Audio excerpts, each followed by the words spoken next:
Module 10, Early Landscape Painting, 6 Dynasties to Early Shung, dated to 4th to 11th centuries.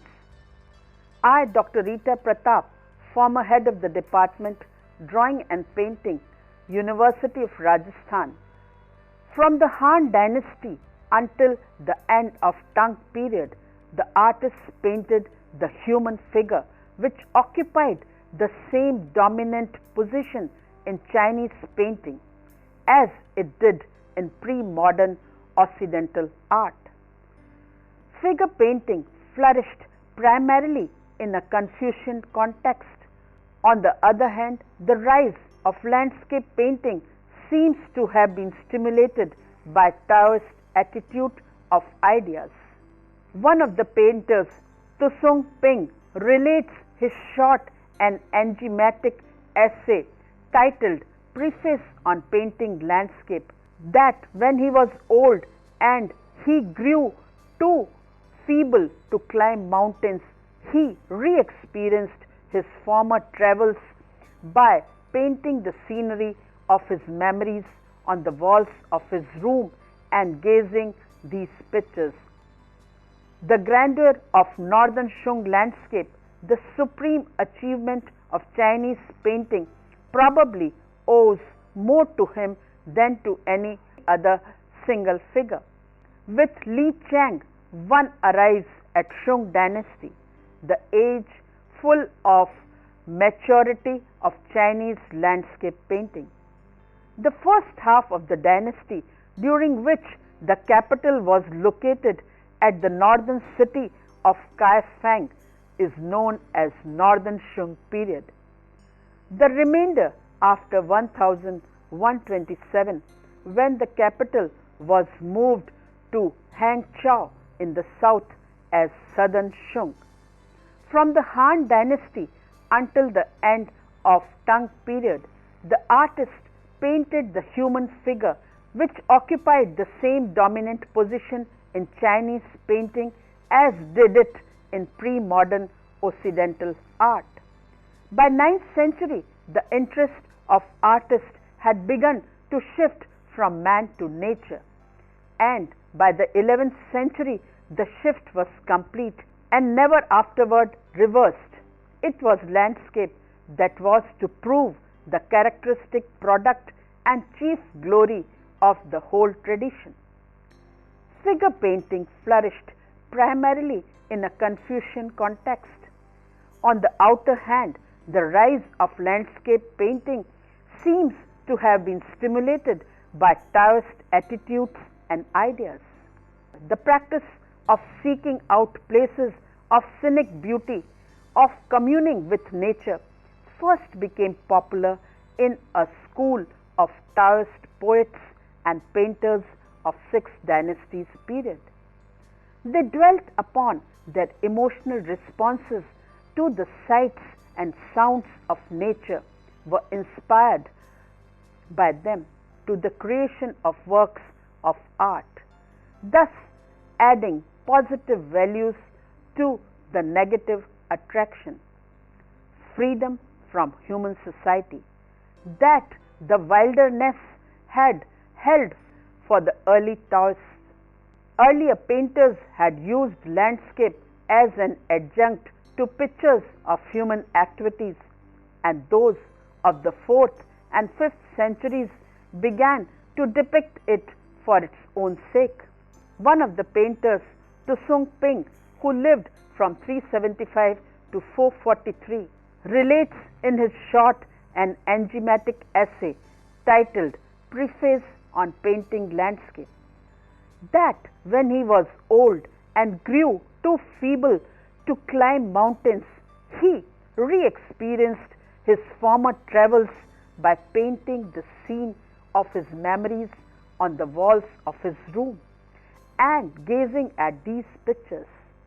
Thus, his essay was an affirmation of power of painting to function as a substitute for the thing it represents, by arousing in the viewer those emotions that the actual scene would arouse.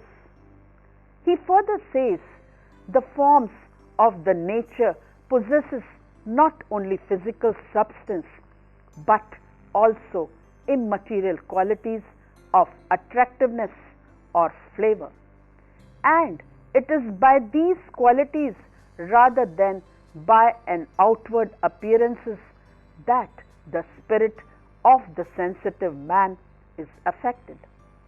If the artist is so affected himself and manages to transfer his feeling to his picture, if, as Tusung Ping puts it, he takes response to his eyes and accords with his heart as his guiding principle, then all other eyes will respond to and all hearts be in accord with his paintings.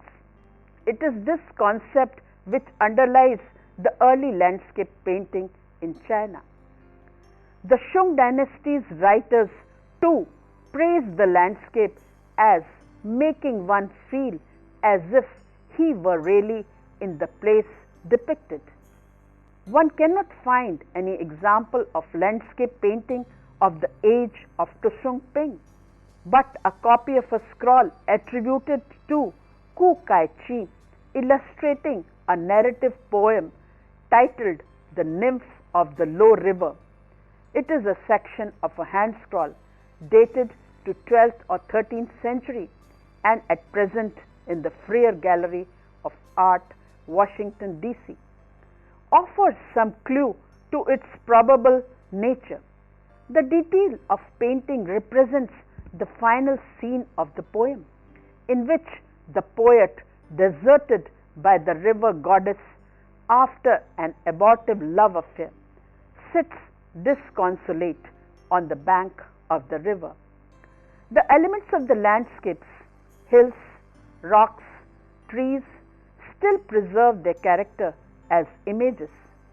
Conceived individually, they are juxtaposed as one would arrange ready-made stage props without much concern for size, relationships or placement in space. They serve to demarcate the separate episodes of the story or enclose the group of figures that carry the narrative. Here the figures are disproportionately large, perhaps because the story is still the prime consideration of the painter.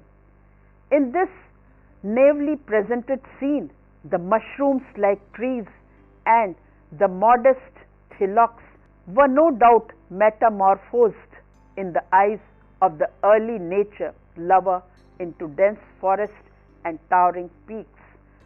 Landscape with Hunter, third scene from the admonition of the instructress to the ladies of the palace. The admonition is extraordinary also in that it has one of the earliest representations of landscapes in Chinese painting. Perhaps one of the reasons why critics are so suspicious or rather unkind is that the scrolls offer too much. It is not first a figure painting, it is a complete world of its own from the expository viewpoint of moral teaching, from the representational point of view wherein the figure are shown in motion and seen from various angles, and finally from the standpoint of its aesthetic organization of line and color. In all these matters it is remarkably developed, and to have in addition a landscape almost too much. However, while the landscape is present, it is there for moral and didactic purposes. The legend before this particle scene reads, "He who aims too high shall be brought low," and to illustrate it, an archer takes aim at one of the phoenixes as aspiring to the top of the peak. It is also worthy of a note that it is not only an accessory landscape but a symbolic one as well, for carefully balanced on either side of the mountain are a sun and moon, borne aloft on little cloud motifs that recall those of late Chiao and Han inlaid bronzes. Chiao Chiang was a famous painter of the Sui period. He came from the present province of Shandong and stood high in favor of the emperor Wen Di. His artistic range is said to have embraced all genres of his time, and he painted on both walls and movable surfaces. His subjects were from the Buddhist and Taoist repertory. He painted buildings, figures, animals. He was specially skillful in his depiction of horses and narrative scenes. He is also said to have shone as a landscape painter. The one extant picture by him, or at least in his style, is a landscape excursion in springtime. Yu Chu Tu. This landscape is regarded as a great work in the blue-green style that was to dominate landscape painting throughout the Tang period. Chang's carefully composed landscape follows the diagonals formed by the river into the infinite distance. An abruptly rising mountain range in the upper right area of the picture contrasts strongly with the peaceful flowing water, while the white blossom of the fruit trees, that is prunus, also forms a contrast with the dark contours and blue and green color of the hills. The coloring creates a surreal effect. Despite the presence of figures, it is obvious the real subject of this picture is not the people on an excursion, but the destination itself. The springtime landscape, it might well be a real view, but the picture is first and foremost an expression of mood, conveying a sense of spring in the country.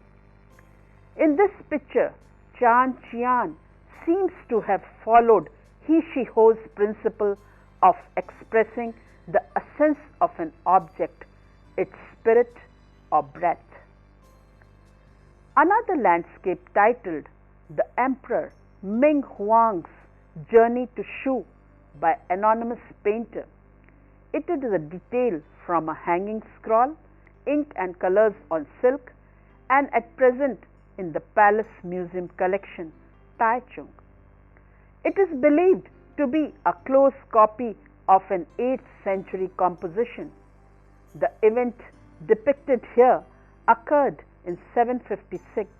Ming-huang, driven from the capital by a revolt, made the long journey to southwest to Shu, modern Sichuan province. Following the rugged mountain road, the dark and mysterious clefts in the rocks are intended to impart a sense of harshness and danger. The brilliance of the pigment is cheerfully colored and so charmingly embroidered with flowering trees, painted with heavy yet refined washes of mineral pigments in cobalt blue and copper green with touches of gold. This narrative hanging scroll exemplifies the conservative blue and green style associated with the Tang court. Ming-huang is pictured in the lower right area of the scroll riding a horse, whose name is mattered at 3 places, a convention reserved for imperial horses. Ming-huang's stable was said to have included over 40,000 horses. In applying the technique to landscape, the artist found himself forced into some curious conventions and severely hampered in the rendition of height and distance, mass and texture. He is limited to a world sharply defined and without shadows, made up of clearly fractured rocks, hard-edged clouds, solitary trees and bushes. Nature is made unnaturally neat and perceived with unnatural clarity. The famous poet Wang Wei, who was active from 699 to 759, is credited by later critics, perhaps undeservedly, with several innovations, including the pomo or broken ink method, a means of breaking by deeper toned accents that flattens, which can easily afflict ink wash paintings, and the use of tusun or texture strokes. Both techniques were essential to the later evolution of the ink monochrome landscape. It is said about an 8th century master who spread ink on the floor and spattered ink freely onto it, then turned the result into a recognizable landscape by the addition of some brush lines. Another artist painted with a worn out brush, still another with his own braided hair dipped in ink. The prize for eccentricity must go to the painter who faced in one direction and painted in another, waving the brush in time to music. Most of these artists worked while drunk.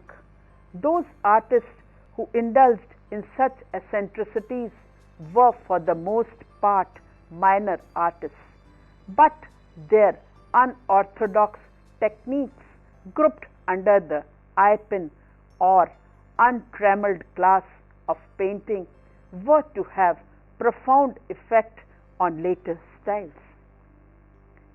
The painter Wang Wei, the father of monochrome ink painting, the main subject of which was landscape, owned a country estate called Wang Chuan.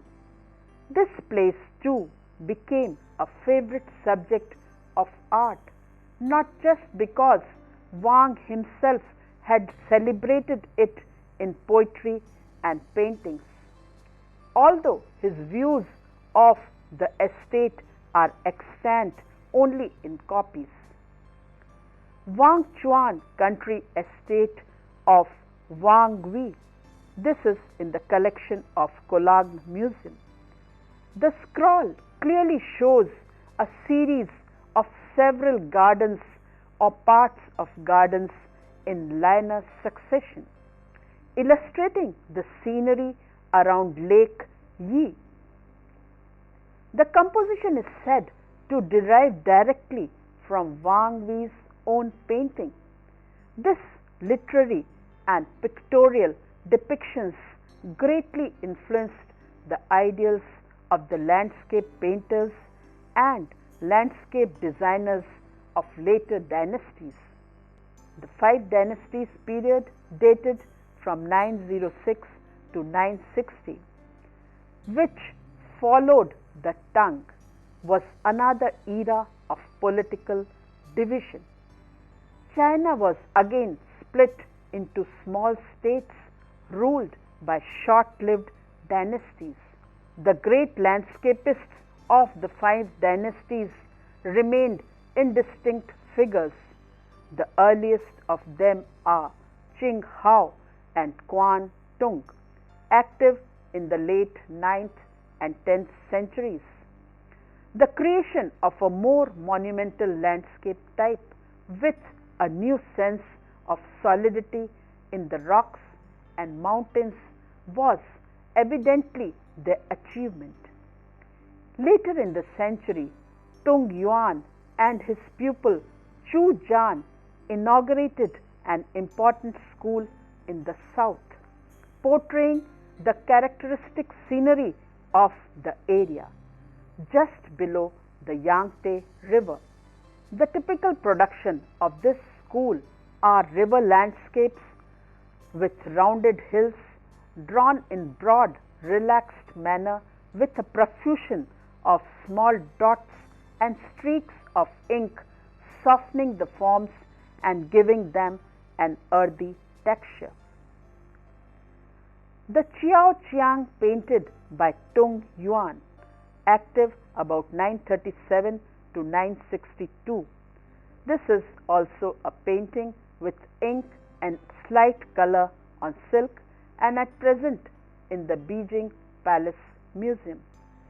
The scroll shows this wide landscape. Technically, it combines the use of wet ink shui mo with the rather dry textural lines of the hemp fiber stroke pima kun, particularly obvious in the oblique lines of the mountain slopes in the left-hand part of the picture.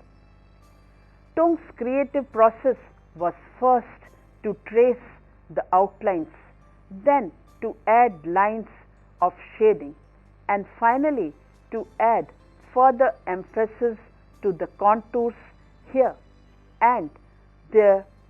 The subject is the meeting place of two rivers, the Chiao and Chiang, south of Chang, Chiang. The composition of the tiny figures shown provides a contrast. On the right, there is a boating party. On the left, men are at work by the river. Tung shows the fishermen of a village hidden among the trees, hauling in their nets.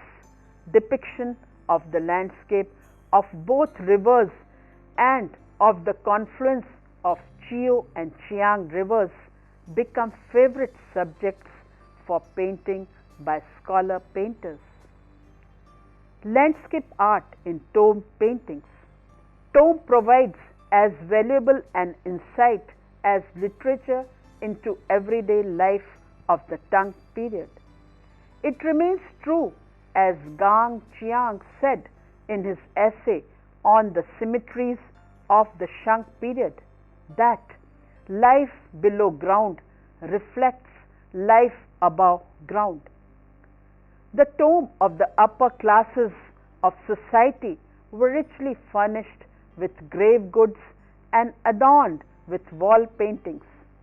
There are 18 tombs near the city of Xi'an and two more, those of the last two emperors of the dynasty in the present province Shandong.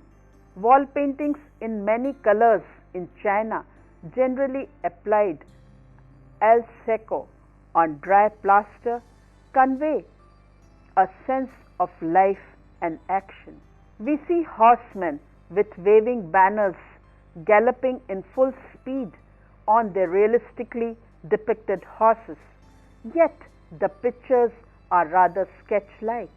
The painters left works that cannot be described as fully realistic despite their precision of detail. It is as if the characteristic features of both horses and riders were stimulating realism. The picture Game of Polo and Hunting Scene, dated to 706, wall painting, Tombs of Prince Chang huai, are evidence of an attempt to provide a realistic depiction. Form and color are authentic, and the artist's talent for observation can be seen in the attitude of the rider bending low under the neck of his mount, or the depiction of different phases in the movement of the gallop. Comparison can be done with the horse of the rider with red banner with the horse behind it.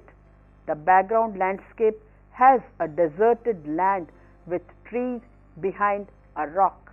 Another example is of a horseman and camels carrying load. Passed behind the huge trees, the background landscape is shown deserted. Landscape with pine trees and rocks is also a wall painting of Tang period from the tomb of Prince Jaemin. This painting is depicted on the east wall of the entrance ramp. Here an interesting landscape style is depicted. Depiction of plants, trees, rocks, foliage features such as diagonal composition of mountains stretching away into the background, the black outline of silhouettes and the internal contours subsequently filled in, and the style that achieves structural effects solely through graduated shades of color without outline, that is, the boneless style.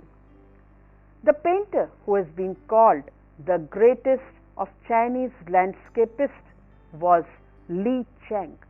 He was active in the north during the five dynasties and early Shung period. He specialized in monumental winter scenes, perhaps because they agreed with something austere and wintry in his personal nature. Painted with a texture stroke known as the crab's claw, Li Chang twisted garnered leafless trees and branches seem remarkably alive. The sober mood of these powerful paintings evoke the barren landscape of northern China. As regarding seasons related to technique, the black and white scenery of this season was well suited to depiction in the ink monochrome, and its bare trees with the traceries of branches and twigs served as ideal vehicle for displaying the extraordinary vitality of his brushwork. Li Chang was regarded by his contemporaries as superhuman, sharing in the creative forces of nature. The grandeur of northern Shung landscape, the supreme achievement of Chinese painting, probably owes more to him than to any other single figure. Many of the finest surviving landscapes, notably those of Fan Quan, Husu Tao Ning, and Ku Hisi, are by men who acknowledged Li Chang as their master. The painting attributed to Li Chang, 10th century, is a Buddhist temple in the mountains.